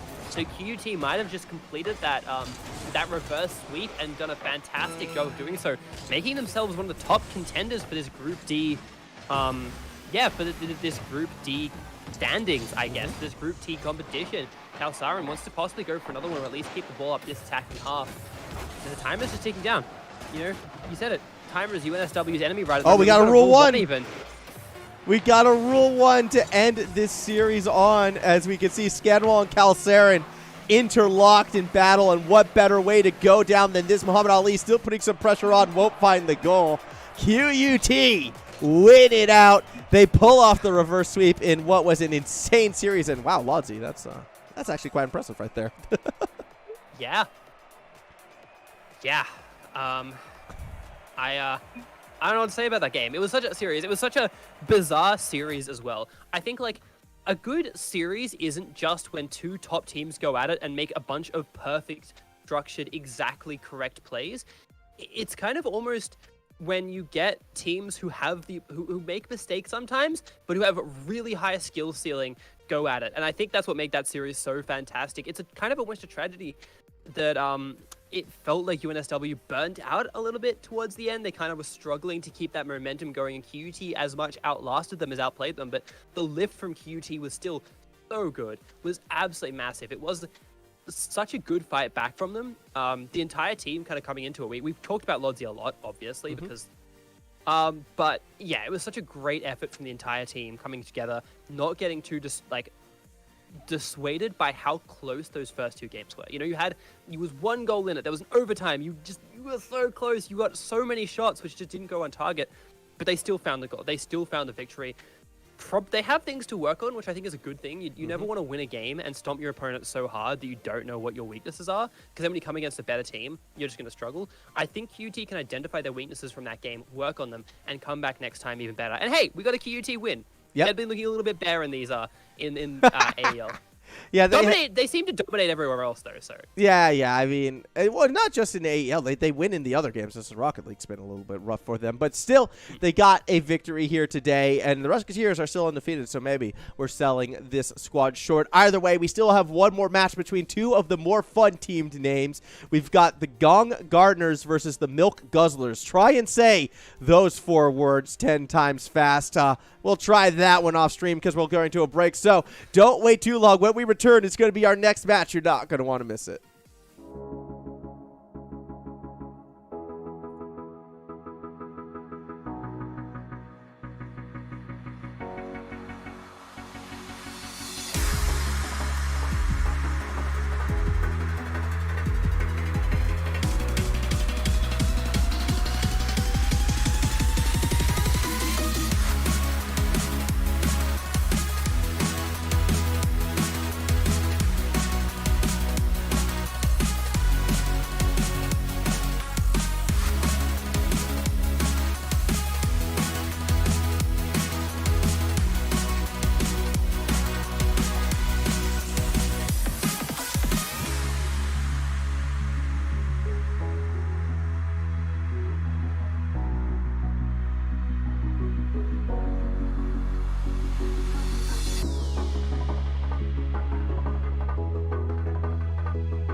All right, hello everybody. Welcome back to our next matchup. It might be, well, it is our final matchup of the evening. It's going to be the UOW Gong Guzzlers taking on the University of Sydney Milk Guzzlers. I think Gong Gardeners Milk Guzzlers. Look, this one's a tricky one. All right, It's been a long day. I woke up at like 6 in the morning. I've been casting since 9 in the morning roughly until now. It's been a long one.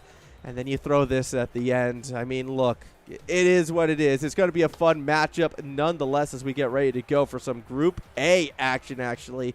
As both of our teams coming into this one, a tale of two stories. The Gong Gardeners sitting 1-1. The Milk Guzzlers, well, they're 2-0. So if we go by these records, Milk Guzzlers might be the favorites. However, records aren't always what they seem. Yes, that is absolutely it. And especially this far into the season, it all depends on who you've played and how the games went. You know, if you kind of you can potentially fluke a couple of games. I know it's like 6 games that you'd have to like lock out and win in a row, which is unlikely. But yeah, beginning of the season placements are less trustworthy. When you do have these teams who are undefeated, you usually expect one of them to be the top of the ladder at the end of the series, but only going to take losing one game that might have been to the team who does eventually win.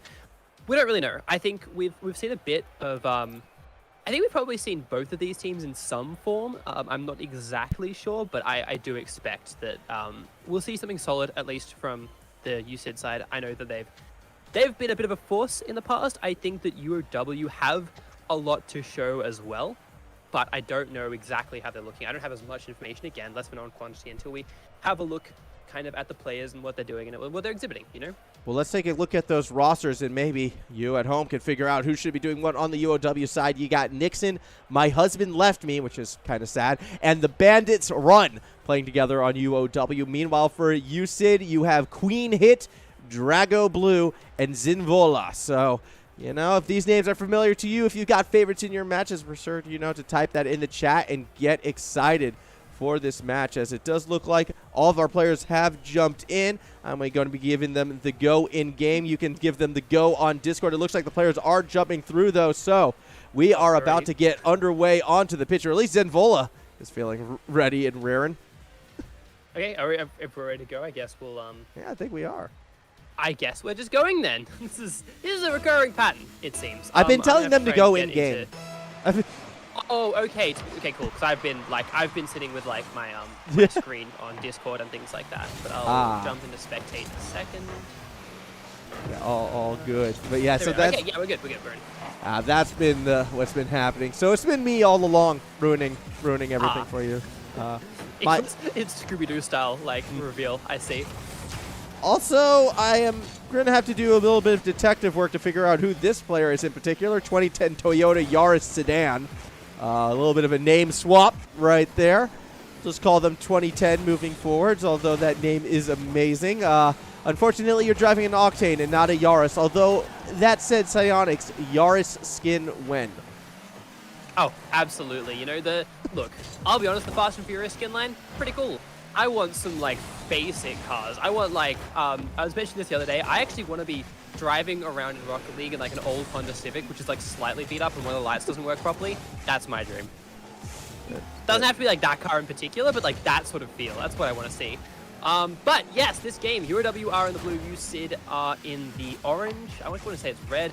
And it's been a pretty even game so far. Not quite as much of that intensity and back and forth as we saw in the past. It's been kind of low shots. It's been pretty defensive plays, and actually a big opportunity, but no one there quite to pick it up. A good effort in the defense to get that first touch off the ground, actually. That's quite good, but still, no one quite there to punish, or to just kind of pick up that attack from the side of USYD. Yeah, as we do see, I'm not sure if the players have agreed to a restart or not. It's kind of leaving it up to them. The reason why we saw Yaris kind of stop and then start again, I imagine they're trying to fix settings, as they have been going through a little bit of frame rate lag. I kind of wish that decision was up to us and then I'd be able to answer it for them, but unfortunately it's not really the case. Kind of up to the players and admins in these situations. Drago Blue looking to play through that corner. Shot on target. Yaris Sedan able to make that save, and now looking to try to dribble it along the wall. I also do want to make a public apology to the Milk Guzzlers. And a request, if they ever, watch this stream, to send me your team's logo, because I couldn't quite find it in what we had before, and unfortunately we had to get started, so we're just using your generic university logo. but I do want to get, I saw half of the picture of the guy with the arm guzzling that milk. I think if this team is going to be making a deep run, we're going to need that logo ASAP. Yeah, there's a good chance that they aren't actually as good as I thought, and I just love their logo so much that I've got like rose-tinted glasses. But I reckon players. And we actually might see the first goal opening up. Nixon kind of runs it down the right side of the field, ironic, and is able to flick it over the top just for a lovely little goal. It did catch the defenders off on a bit of an awkward rotate, but at the end of the day, worked out very well for them.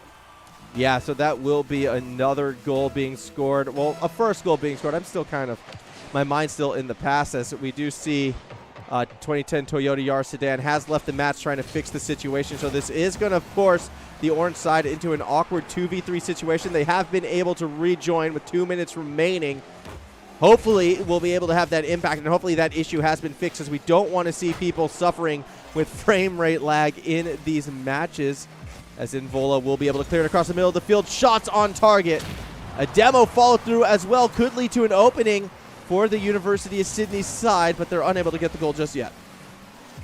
Yeah, not quite going to find it. I mean, it's still only a 1-0 scoreline. It feels like, yeah, it sort of feels like this game has been, it hasn't been going on for as long as it, okay, I don't know why my brain just went there, but yeah, it kind of feels like this game has been much higher scoring than this, just because of how back and forth some of the plays have been, in a very different sense to some of the previous series.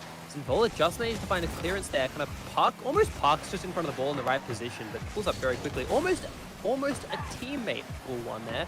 Van's run doesn't quite put that one in, but the offense coming through right now. The offense from the side of, UNSW was quite good, but yeah, that was going to be saved out. Nixon just gets back for it. Yeah, let's see what Drago Blue is going to be able to do right here. Kind of gets stuck underneath. Sinvola can't make the read, and the Bandits run is going to find another goal. That's now a 2-0 lead, as unfortunately we see the Toyota Yaris sedan leaving the match once more.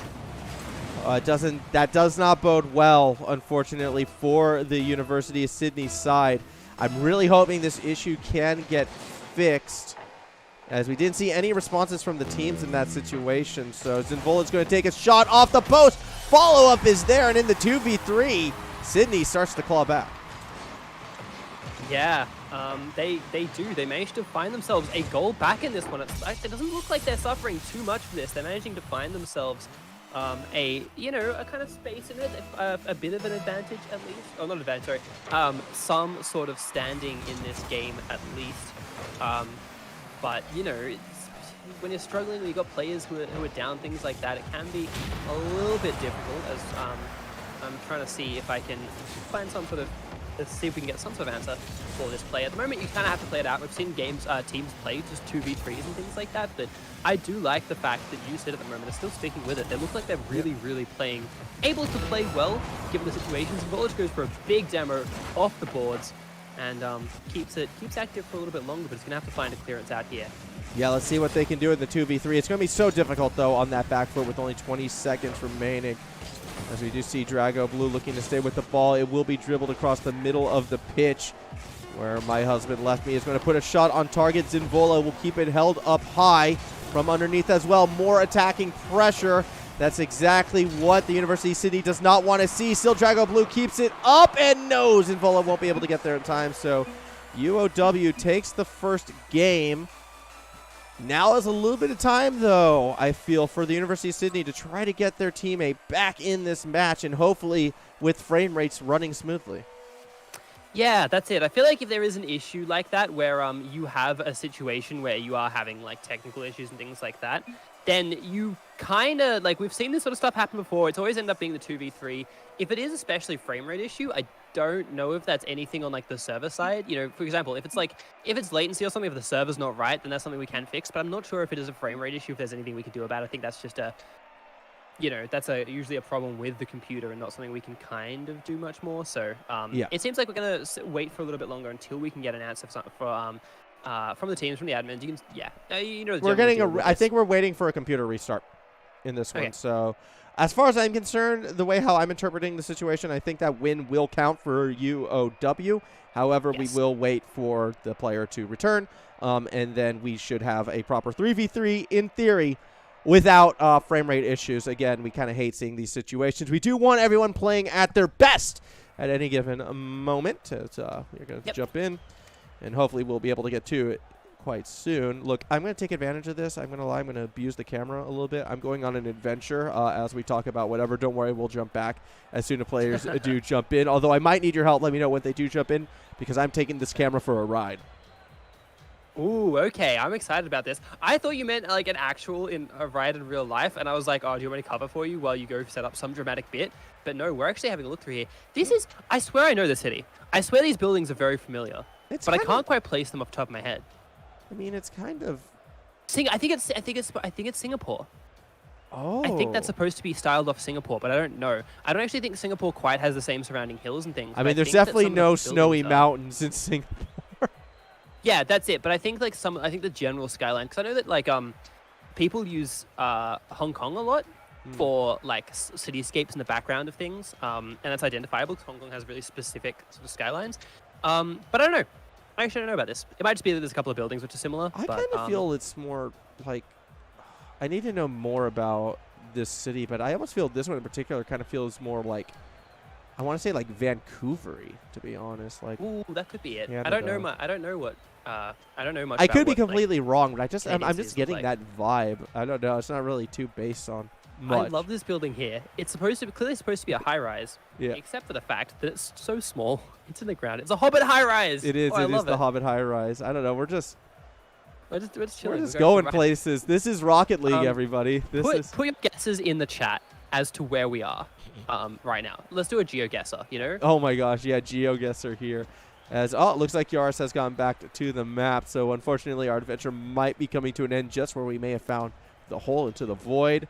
Players are jumping in, so we're going to jump right back to the pitch. There we go. See, look, we didn't miss any of the action. I just got to have a little bit of fun. But, yep, it looks like we are going to be continuing with game number 2 right now.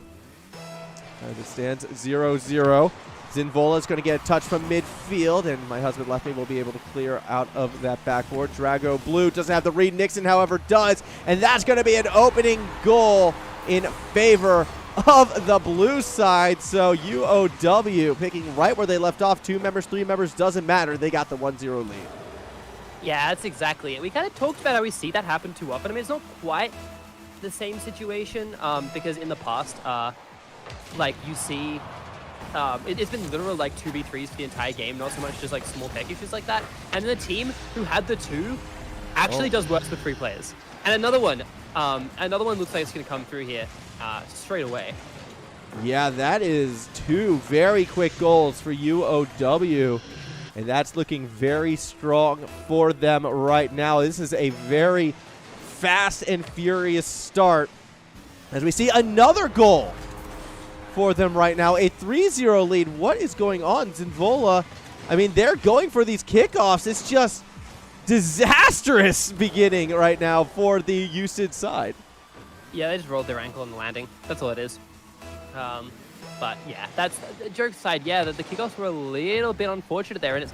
I guess you can't really take much because it's only 20 seconds of play right now. You can't actually take much and extrapolate that about the rest of the game outside of the fact that pardon me, the side of UOW are queued into this game and are feeling really good about themselves. That's kind of all you can take. I don't know if you can extrapolate anything about like the high skill of the teams.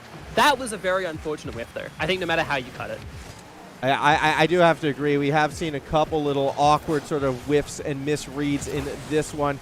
Still a lot of time to come back for USYD, but they need to start putting that pressure on now. You can't let this one go too late until you get the momentum back in your favor. And with Nixon swinging and missing, this could be the opportunity. Zinvola pass back towards the center, but my husband left me. Is still going to find that clear, and it's an accurate clear as well. The Toyota Yaris is able to pinch it back towards the center, but already that pressure has been flipped. Yeah, that's exactly it. That was the team save, knocking your teammate into it so they can just flip backwards. That was like some Spyro-style gameplay.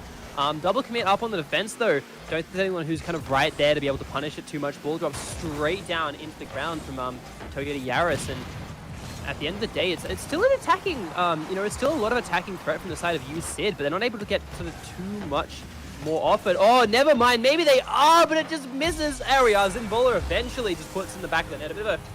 A little bit of a kind of whiff begets a whiff there in that situation, but Zinvola able to sort of see what was going on and look at a little bit into the future to get that play and make it work.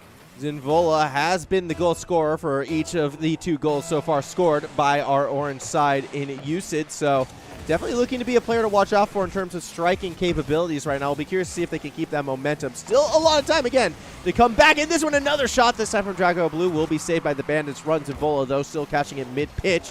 Tries to take it over the top of the Bandits. Doesn't go too far with it. The 2010 Toyota Yaris sedan keeps slowly pressing it forward. It's going to be shut down by My Husband Left Me. However, we are seeing this, USYD side get more and more comfortable in the series right now. I feel like they're waking up. Yeah, that's exactly it. They've still got to make a 3-goal lead back. They've still got to kind of find that, but it's it's not looking. It's looking better. Sorry, is what I meant to say. It's not looking better. It is definitely looking a little bit better there. On the play, they still have to kind of manage to find something. Keeping the offensive pressure on is good, but they have to find the back of the net. Kind of what QT was struggling for a little bit. That was very close off the top of the crossbar. Bandits run was just in the perfect position to kind of block that shot out, but Drago Blue's going to go for it as well. Potentially open net. My Husband Left Me can't quite find that angle, but Yaris sedan keeps up in the air. The bowler just gets it. Just played around with it in front of the goals for a little bit. What I thought might have been a little bit too long there. Oh, it looked like a Nixon kind of committed for the higher line. They may have been able to get that clear to the corner as well, but by going for the flip to try to get more power on the touch, wound up whiffing it a little bit, and this is what we mean. USYD, they're fighting back after those 3 quick goals right now, and it feels like this team has been the stronger team for the majority of this second game. As we do see a bit more of that back and forth right here. Nixon actually gets bumped off the play, as we do see a bit of that back and forth. And look, just for a little sideline, research has been done behind the scenes, and it should be worth noting the skyline on this map, I think, is a mixture of both Singapore and Vancouver. Like the outlying area and the geography, very Vancouver, but the skyline and the buildings itself, very Singapore. Yeah, that is exactly it. That was such a good shot, but again, the crossbar coming in clutch even more than it did in the last game.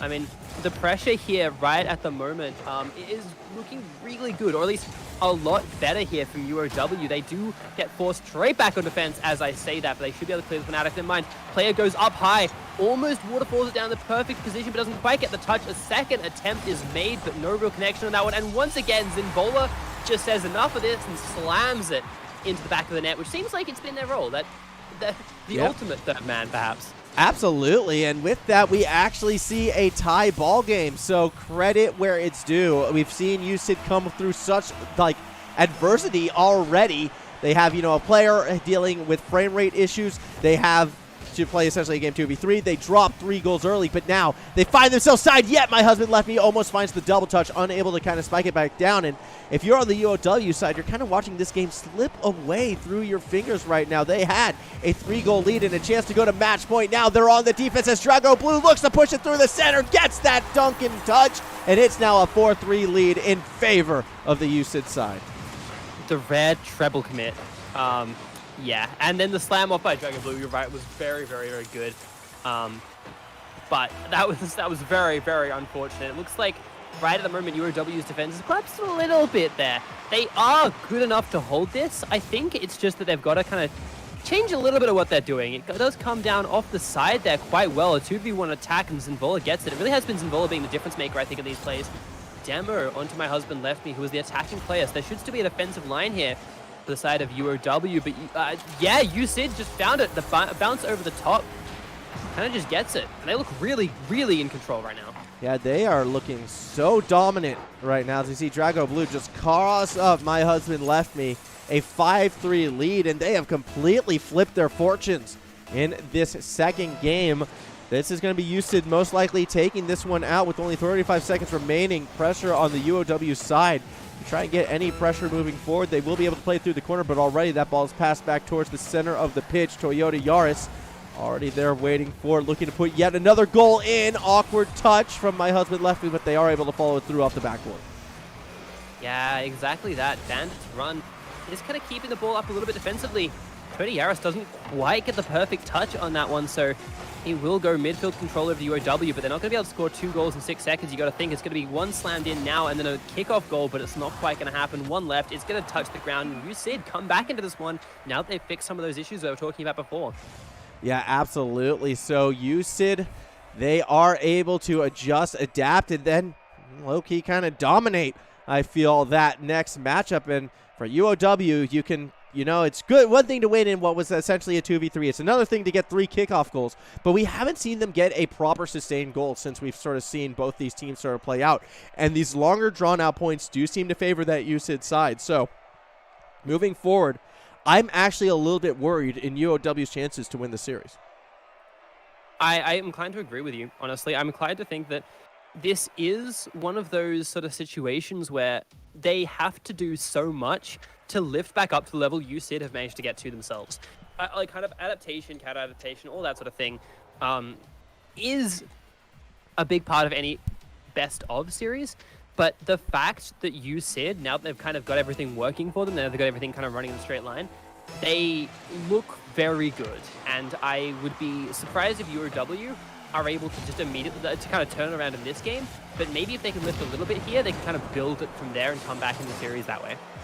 Yeah, absolutely. As we see, my husband left me. Oh, swings and misses on the touch right there. But so too does Nixon. What is going on? A little bit of a sloppy start from the UOW side. They are able to recover it, but now Zinvola actually is going to stay back and wait for the ball to come to them. They are able to make the read off that next touch, but only go so far with it. It's why it's always so important to have that second touch, absolutely, and why it's always good to sort of be in that spy role. Zinvola kind of doing it perfectly right now because it ensures, for a brief moment, that numbers advantage, and it kind of gives the tempo your way, and that's something that USYD is doing quite well. They're making sure they're always the team getting the second, fourth, and sixth touch. They're playing the even game, and the even game gets you goals. Yes, I completely agree with that. Just keeping up pressure as well is just so important, just kind of able to keep the ball in the spot you want it to. This is like kind of one of the fundamentals I think that players at a lower level tend to pick up pretty well, but it's something which, like, it can inhibit teams if they're not, like, it can be an issue if you're playing against better teams who can completely clear the ball out. But if you keep the attack going, if you kind of keep the ball in your offensive part of the field, you will eventually score. You just have to make sure that you put it more or less in a spot which makes it hard for the defenders and have these rotations through. Have, like you said, the second, third, fourth, fifth touches. Fundamentally, Zinvola, fantastic at playing that. And Bander's run, I thought had a bit of a break there, but not quite going to happen. As we do watch and see what Drago Blue is going to be able to do. Ball off that backboard, now looking to follow it up from underneath. My husband left me, does get that next touch. It's played off the wall. Zinvola, though, already behind it. Now only one defender to beat. Drago Blue is in the middle of the pitch. They don't even find the pass to them, however. And defenders will bump into each other, but the damage was already done with that failed attack. It looks like we'll see things go the other way. A touch nearly as accurate, but a bit too high. And UOW, we still need to see them score. It's sort of an extended play, an extended goal. This could be that opportunity, but a weaker touch from the Bandits run, and a miss from Nixon loses their offensive pressure. Yeah, that's exactly it. And I mean, the ball is in a really awkward spot right now. Kind of could have been potentially an opportunity there for the side of UOW. And I do like the fact they're playing better. Like I said, I didn't expect them to really take this game, but I expected them to at least lift a little bit. Nixon does whip that one as well. And again, Zinvola with the pressure, with the ability to kind of play that one through, had the teammate worked off the 1-2 quite nicely. I mean, it looked like a bit of a solo effort, but it was also kind of Toyota Yaris there backing it up. I think there was a knock as well from Drago Blue maybe, or it might have been Yaris before he swapped to them, which kind of opened up the defense a little bit. Really great work from the side of USYD. Yeah, and with the 2-goal cushion, I think they're going to be a little bit more relaxed right now. It's always nice to have a little bit of extra sort of baggage, I suppose, when you're looking to protect your lead, although they might not be settled yet as we see more pressure being set up right now. Maybe we'll see Zinvola actually set something up. That's a deep clear all the way towards that backboard as the Bandits run, looks to play out of that corner. Drago Blue from underneath finds another strong touch as well. Ball still being held in place as my husband left me. He's going to try to make the read off the ceiling, kind of swings and misses it. Bandits run. Gets the ball to the backboard. Shot not on target. In fact, no one's even there to follow it up. And those are those little opportunities that are not being found, unfortunately, by the UOW side that's keeping them behind. Yeah, that's kind of it at the moment. I mean, this is only the second game of the series. There's not like... It's not like you lose this and, you've been reverse swept already, but they really don't want to be kind of... They don't really want to be slipping any further behind than they have to. They want to be kind of keeping this up, stay aggressive in this contest, and find ways to clear it out. Be a bit more, like, agile in defense, perhaps. But we'll kind of have to see. There was a I thought the position there for my husband left me, pulling up closer on that attacking line, trying to be a bit disruptive was good. And actually this attack might be good as well, but again, they've just got 2 players back, so there's no one there in quite the right position. They're indexing a bit too hard in that defense, and maybe not trusting each other to put the ball in the right position. Whereas Drago Blue just puts it right in front of goals, and usually has that backup as well from Yaris and also Zinvola. As we do see Zinvola actually find that clear across the pitch right now. Drago Blue going to look to chase it along that wall. Gets 1 touch, a second touch perhaps, taken away by Nixon. Toyota Yaris Sedan goes for that challenge ball, gets thrown right back towards the middle of the field where my husband left me, is able to clear it through. 1 minute to go in our 3rd game, currently tied, but at the moment it's going in favor of USYD as they keep more attacking pressure moving forward. Zinvola, a chance for the spike, stopped by my husband left me. But my husband left me can only make so many of these defensive touches. I feel eventually you kind of have to turn that pressure around. But with that demo, it makes this ensuing counterattack that much more difficult. Yes, that's exactly it. And I like the fact that USYD know exactly what to do. That was a very unfortunate touch off in the offense. It might be punished with an immediate goal, and it is. And that was just unfortunate. That was just a slight miscommunication there from the attackers. Kind of bounced it off each other, and Zinvola just plays it like it's T-ball and smacks it all the way out. Has a really, really lucky setup for them. I mean, that was the right position. They're very good at capitalizing on that. That has been fundamentally their character arc for this game. Has been there is a chance to find this, and they will. They will absolutely swoop down on that one as well. And Drago Blue, that was an interesting one. It almost worked out as Zinvola just tries to get the smother to make sure to kind of push it back into back of the net. Toyota Yaris playing slow. Managed to outplay one, but you kind of need to build speed after that. An attempt possibly here for UOW. Yeah, let's see what Nixon's going to be able to do. It's a swing and a miss. My husband left me now, going for more of that slow play. Late flick against Zinvola doesn't quite go anywhere as the ball gets held up high. Shot now from Drago Blue. Why not add 1 more goal to the count? A 4-0 finish to game number 3 advances USYD to match point. Yeah, I did like the way this game opened up, the way UOW kind of started off and started building momentum. I kind of liked it. I thought they were going to come back in this game or keep the score close. But either they ran out of steam or they just couldn't quite find the answers, or the things they were going for weren't working. But yeah, it just felt like they weren't able to build up the speed. They weren't able to get these big attacks off. And I'm not sure that they have what it takes to kind of take this series. I'm not super unhappy with how they're playing, but I think the fact that they aren't finding big clears on the attack, they aren't, they're kind of undercommitting a bit on the attack sometimes. When they are committing up, they're kind of tripping over each other a bit. But outside of that, there are some good things they're putting on. They just need to be more confident. They need to throw it forward and trust their teammates to be able to back them up. Yeah, exactly that. And I'm hoping as we move forward in this one, when I kind of look at that UOW side, that they are able to find a bit more consistency in some of those touches and some of those follow-throughs on those defensive half where they are able to back and follow up their players as well. That's where my focus is going to be moving ahead in this one, as it looks like we are ready to jump into our 4th and potential final matchup. I mean, this USYD team, they're on a hot streak right now. We've still yet to see a proper goal come from the UOW side since, USYD has returned to full strength, and maybe, just maybe, they'll be able to pull this one off. Yes, that's it is a big maybe, but I mean... Oh, sorry, you said, yeah, no, my brain stopped for a minute. Yeah, it looks likely. It looks likely they'll be able to pull this off. Do you count? So if it's 1 to 3, do you still count that as a reverse sweep? So I had this discussion with a few people, and I get a surprising amount of disagreement about it. Really? Because I would say no, it's not a reverse sweep. You gotta... Yeah, that's the same. I've heard so many broadcasters be like, 1 game to 3, that's well done, reverse sweep accomplished. It's like, yeah, okay, you won 3 games in a row, so you did kind of get that, but it's not, I don't know. Yeah, I'm curious who's done that before. I would like to find out for raisins. Need to find that one out, because, yeah, that's an interesting one. Oh, that's an awkward miss. Drago Blue gonna punish immediately, and these are some of these defensive missteps that have unfortunately been plaguing both my husband Leslie and the Bandits run. Fail to make contact with the ball, and that makes it a 1-0 game. Yeah, exactly. And you don't want to give up anything to USYD if you're UOW here. The climb back right now was already looking tough enough given how these teams are kind of been playing. But giving up a 1-goal disadvantage as well as making it rough. Bandits run gets kind of taken out of that play by that knock and is now put in this really awkward defensive corner and not able to really recover from that yet. So it was pretty much just a solo effort on that defense, but the ball did go across the goals. It did go a bit wide, and once again, it's USYD trying to set up in front of this attack, trying to pass it back and forth across until there's either defensive misstep or they find some big opportunity and some really good touch. As we do see some attacking pressure coming from the blue side right now, a demo in the net. This net is so open. Nixon completely misses the ball.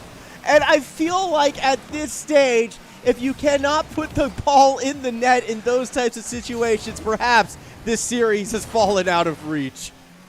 I think you might be right. I hate to be defeatist, but I think you might just be right there, especially if Zinvola finds this. Doesn't quite, but it's going to be a big up play. I couldn't quite see it was. Drago Blue, there we are. Kind of going to get up high. Going to try and throw that one back in. Nixon just misses that one in the defense. There was a nudge. That nudge was so big. It kept the game within one goal. You've got to think that would have been easy. I mean, there was an attempt. I don't know if that was an attempt to flip reset or just trying to keep the ball up high. But yeah, more whiffs. This game, these players just... This game started getting weird. People started whiffing, and it just sort of became contagious, I think. Yeah, it's gotten very rough indeed, I feel, as... Yeah, whiffs are contagious. It is a disease sometimes on the pitch where one player starts and then it spreads on to the next player who tries to hit the ball because they try to make that read. And next thing you know, you get the quintuple commit and no one can hit the ball. Well, at this stage right now, halfway through or thereabouts of our fourth game, it's still a 1-0 lead for USYD. And although everyone's got a case of the whiffs right now, one's a case in point right there, we're still seeing small recoveries here and then, and they seem to be favoring the USYD side. Yeah, I mean anything which doesn't sort of end up in a goal. Oh wow, that's that wasn't a whiff. What was Zinvola doing? Zinvola kind of lost control of the car in the corner. Watch in that back corner down there. You can see tried to go for a wave dash and just couldn't quite land it. And I guess wound up not being able to make it back in time. A 1-1 game. Here we go. That's what happens when you try to wave dash, you end up fast falling instead, and it's just a mess, I know Smash, it's fine. I don't know. I don't know what else to say about this game other than making silly references. That's fine. But need more of those. Let's go on that train, I suppose, as we watch My Husband Left Me kind of lose out in the midfield line. Nixon, though, will pressure it through, and I mean, you have to give credit for UOW. They finally got themselves a goal in sort of proper 3v3 regulation time, and with that, maybe they can find yet another to, take this series to a Game 5. That said, Zinvola not wanting it to go to that place. A minute 45 remaining. Still plenty of time for one more goal, at least in regulation. It is USYD looking for it. Drago Blue is going to try the double touch perhaps, but didn't quite have the angle, and the defense is able to come through and make the save. Follow-up touch, center of the net. The Toyota Yaris makes it 2-1. Yeah, Bandit's run was kind of an awkward spot there, just like too close to where the ball was going to land to be able to get up onto it. Didn't have the boost, reacted a little slowly, was pointing horizontal, perpendicular. It was the perfect mix of, I put myself in just slightly the wrong spot, and I can't save that. But yeah, really good job by Yaris Sedan there to kind of find that first shot, and it does put them back in this series point position. But it's still 1 minute 20 seconds in this.